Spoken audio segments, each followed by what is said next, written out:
हे मोर ज्ञानदीप्त उत्कलिय माने ओडिया अस्मितार ओंकार एई शीर्षकर तृतीय भाग आलोचना को आपण मानकु हृदय स्वागत करुछि प्रणाम करुछि। निजको काहेकि ओडिया कहिबा ओडिया बोली निजको काहेकि गर्वित मन करिबा से विषय विभिन्न दिग उपरे विगत दुईटी भागरे आमे आलोचना करि सारिछंती।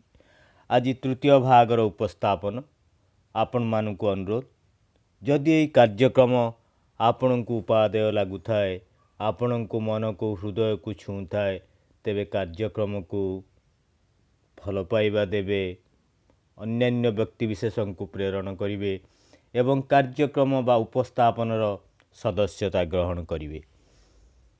हे विज्ञ उत्कलिय माने ओडियात्व भावर जाग्रत कराइबा ओडियात्व भावर परिप्रकाश कराइबा ओडिया बोली निजको गर्वित कराइबा एही कार्यक्रम बा उपस्थापनर एकमात्र उद्देश्य।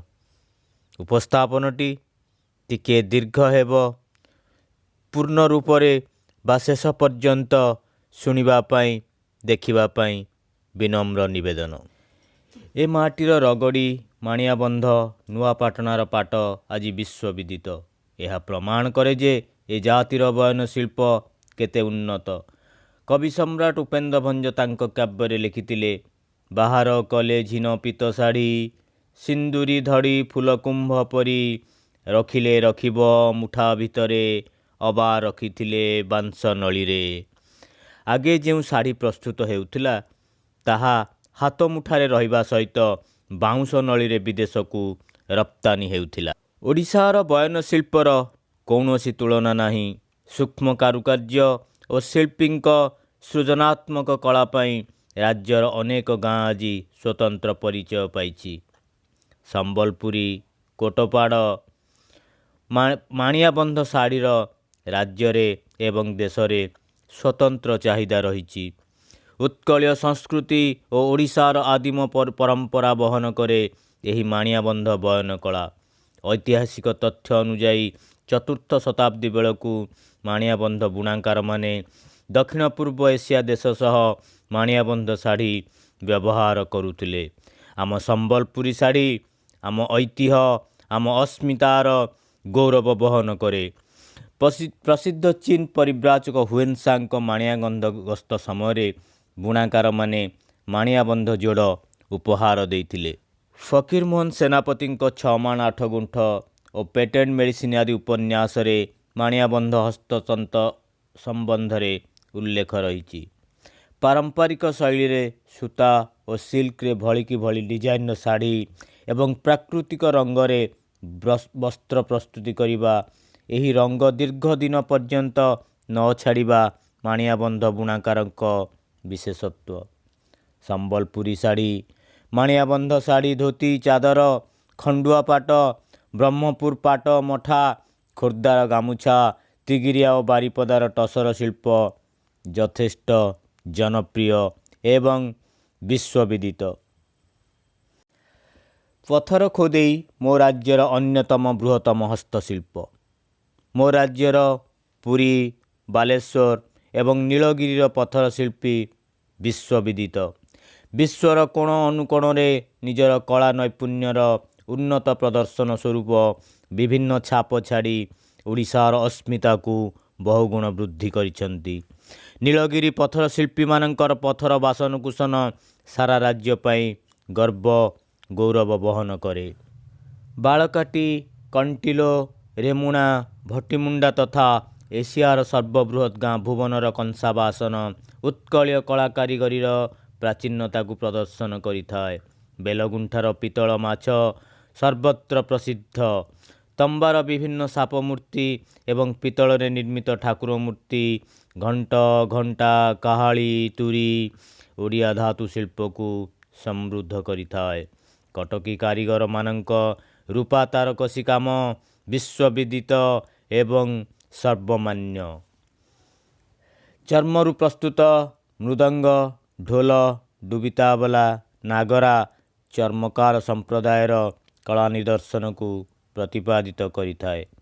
नड़िया गछ ଏବଂ କତାରୁ ବିଭିନ୍ନ ଘରୋଇ ଉପକରଣ ଯଥା ଝାଡ଼ୁ, ପାପୋଛ, ଦଉଡ଼ି, ବାଉଁଶରୁ କୁଲା, ଡଲା, ପାଛିଆ, ତୃଣଜାତୀୟ ଉଦ୍ଭିଦରୁ ଫୁଲ ଝାଡ଼ୁ, ସପ, ମସିଣା ଏବଂ କଟକ ଓ ପାରଳାଖେମୁଣ୍ଡି କାରିଗରଙ୍କ ସିଂହ ପାନିଆ, ସିଂହ ଖେଳନା ପ୍ରସିଦ୍ଧି ଅର୍ଜନ କରି ସମୁଦ୍ରରୁ ମିଳୁଥିବା ଶାମୁକା, କଉଡ଼ି, ଶଙ୍ଖ ଇତ୍ୟାଦିରେ ବିଭିନ୍ନ ସାଜସଜ୍ଜା ଉପକରଣ, ବେତରୁ ବିଭିନ୍ନ ଆସବାବପତ୍ର, ତୁଳସୀରୁ ତୁଳସୀ ମାଳି, ଝୋଟରୁ ଦଉଡ଼ି, ବ୍ୟାଗ୍, ଶାଳପତ୍ରରୁ ଖଲି ଚୌପତି, ବିଶେଷ କରି ଜନଜାତିମାନଙ୍କର ବିଭିନ୍ନ ସ୍ୱତନ୍ତ୍ର ଗହଣା ଏବଂ ଜଙ୍ଗଲଜାତ ଦ୍ରବ୍ୟ ଅତି ନିଆରା।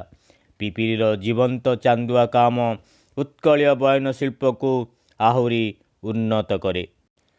ଗ୍ରାମୀଣ ପରିବେଶ ମଧ୍ୟରେ ବସବାସ କରୁଥିବା କୁମ୍ଭକାର ଜାତିର ଲୋକେ ବଂଶାନୁକ୍ରମେ ମୃତ୍ତିକା ଶିଳ୍ପକୁ ଆପଣାର କରିଛନ୍ତି। ମାଟିରେ ବିଭିନ୍ନ ପ୍ରକାରର ଘରୋଇ ଉପକରଣ ତଥା ମୂର୍ତ୍ତିମାନ ନିର୍ମାଣ ବାସ୍ତବରେ ମନମୁଗ୍ଧକର। ପାରମ୍ପରିକ କାଳରୁ ଆମ ସମାଜର ବଢ଼େଇ ଶ୍ରେଣୀର ଲୋକେ କାଠ ଶିଳ୍ପରେ ସେମାନଙ୍କ ନୈପୁଣ୍ୟ ପ୍ରଦର୍ଶନ କରି ଆସିଛନ୍ତି।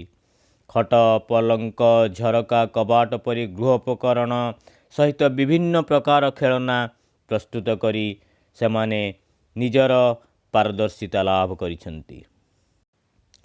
କୁହାଯାଏ ଓଡ଼ିଶାରେ 12 ମାସରେ 13 ପରବ। କଥାଟି ଏକାନ୍ତ ସତ୍ୟ। ଉତ୍କଳର ପ୍ରତିଟି ଦିବସ ପର୍ବମୟ। ସୋମବାର ଦିନ ଶିବ ଉପାସନା, ମଙ୍ଗଳବାର ମା ମଙ୍ଗଳାଙ୍କ ପୂଜା, ବୀର ହନୁମାନଙ୍କ ଉପାସନା, ବୁଧବାର ବୁଧେଇ ଓଷା, ବିଘ୍ନରାଜ ଗଣପତିଙ୍କ ପୂଜା, ଗୁରୁବାର ମହାଲକ୍ଷ୍ମୀଙ୍କ ଉପାସନା, ଶୁକ୍ରବାର ସନ୍ତୋଷୀ ମାଙ୍କ ପୂଜା, ଶନିବାର ଗ୍ରହରାଜ ଶନିଶ୍ଚରଙ୍କ ପୂଜା, ରବିବାର ସୂର୍ଯ୍ୟ ପୂଜା ଓ ରବିନାରାୟଣ ବ୍ରତ ହେଉଛି ଓଡ଼ିଆଙ୍କ ପାଇଁ 7 ବାରର ମହତ୍ତ୍ୱ। ଏହାଛଡ଼ା ବୈଶାଖରୁ ଚୈତ୍ର ମାସ ପର୍ଯ୍ୟନ୍ତ ଓଡ଼ିଆ ଘରେ ଲାଗି ରହିଥାଏ ପର୍ବପର୍ବାଣୀ ଓ ପିଠାପଣା ଖାଦ୍ୟପେୟର ଆସର। ଉତ୍କଳୀୟ ସମାଜ ଓ ସଂସ୍କୃତି ଉପରେ ପର୍ବପର୍ବାଣୀ ଗୁଡ଼ିକର ଥାଏ ବିଶେଷ ପ୍ରଭାବ। ଏହାଦ୍ୱାରା ପରସ୍ପର ସହିତ ଭ୍ରାତୃତ୍ୱ ଭାବ ସୁଦୃଢ଼ ହୋଇଥାଏ। ବୈଶାଖ ସଂକ୍ରାନ୍ତି ହେଉଛି ଓଡ଼ିଆଙ୍କ ନୂଆବର୍ଷ। ଉତ୍ସବ ମୁଖର ହୁଏ ଶୈବପୀଠ ପଣା ସେବନ ଆରମ୍ଭ। ଝାମୁଯାତ୍ରା, ପାଟୁଆ ଯାତ୍ରା, ଅକ୍ଷୟ ତୃତୀୟା, ସୀତା ନବମୀ, ନୃସିଂହ ଜନ୍ମ, ଚନ୍ଦନ ଯାତ୍ରା ଏହି ମାସର ପର୍ବଦିନ ଗୁଡ଼ିକ। ଅକ୍ଷୟ ତୃତୀୟା ଠାରୁ ଜଗନ୍ନାଥଙ୍କ ରଥ ନିର୍ମାଣର ଆରମ୍ଭ। ଶୀତଳ ଷଷ୍ଠୀ, ସାବିତ୍ରୀ ବ୍ରତ, ସ୍ନାନ ପୂର୍ଣ୍ଣିମା ପରେ ପରେ ଆସେ ଓଡ଼ିଶାର ଗଣପର୍ବ, କୃଷିଭିତ୍ତିକ ବିଜ୍ଞାନସମ୍ମତ ପର୍ବ ରଜପର୍ବ।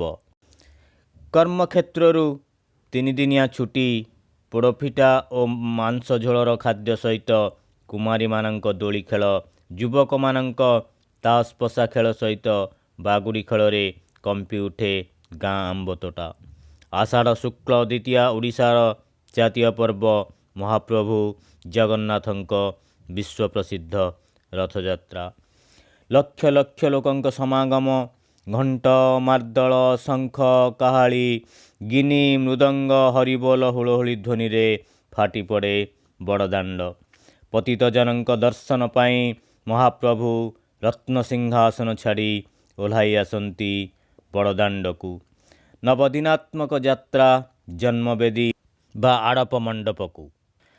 ଗହ୍ମା ପୂର୍ଣ୍ଣିମା, ବଳଭଦ୍ର ଜନ୍ମ, ଚିତଲାଗି ଅମାବାସ୍ୟା, ରାକ୍ଷୀ ପୂର୍ଣ୍ଣିମା, ଖୁଦୁରୁକୁଣି ଓଷା, ଗଣେଶ ପୂଜା, ରାଧାଷ୍ଟମୀ, ବାମନ ଜନ୍ମ, ଭାଗବତ ଜନ୍ମ, ସୁନିଆ, ଅନନ୍ତ ବ୍ରତ, ଏହାପରେ ଶାରଦୀୟ ପୂଜାର ସମ୍ଭାର, ଦେବୀ ଦୁର୍ଗାଙ୍କ ଉପାସନା।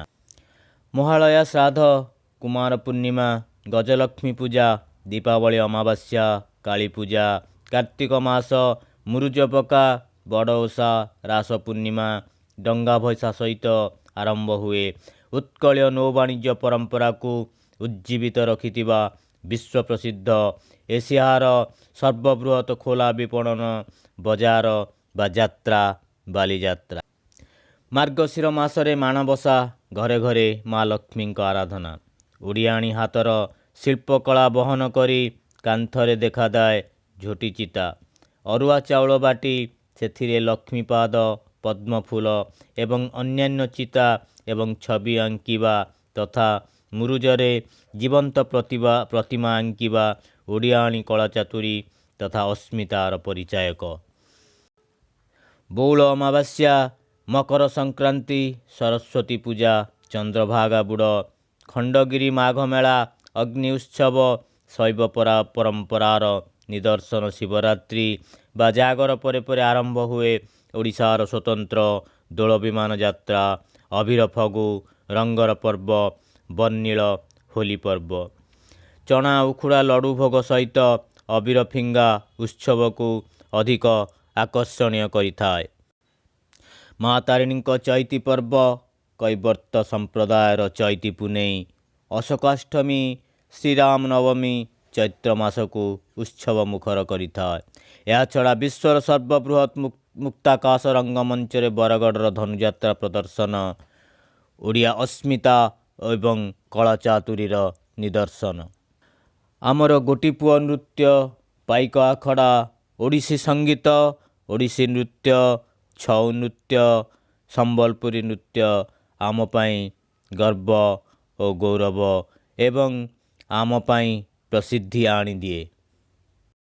ଉପସ୍ଥାପନଟିକୁ ଦୀର୍ଘ ସମୟ ଧରି ଶୁଣିଥିବାରୁ ଦେଖିଥିବାରୁ ଆପଣଙ୍କୁ ହୃଦୟରୁ କୃତଜ୍ଞତା ଜ୍ଞାପନ କରୁଛି। ଧନ୍ୟବାଦ। ବନ୍ଦେ ଉତ୍କଳ ଜନନୀ। ଆଜିର ଦିନଟି ଆପଣଙ୍କ ପାଇଁ ମଙ୍ଗଳମୟ ହେଉ, ଏତିକି ଏ ଉତ୍କଳୀର କାମନା। ଏହି ଶୀର୍ଷକର ଚତୁର୍ଥ ଭାଗ ବା ଶେଷ ଭାଗ ଖୁବ୍ ଶୀଘ୍ର ଆସୁଛି। ଦେଖିବା ପାଇଁ, ଶୁଣିବା ପାଇଁ ବିନମ୍ର ଅନୁରୋଧ।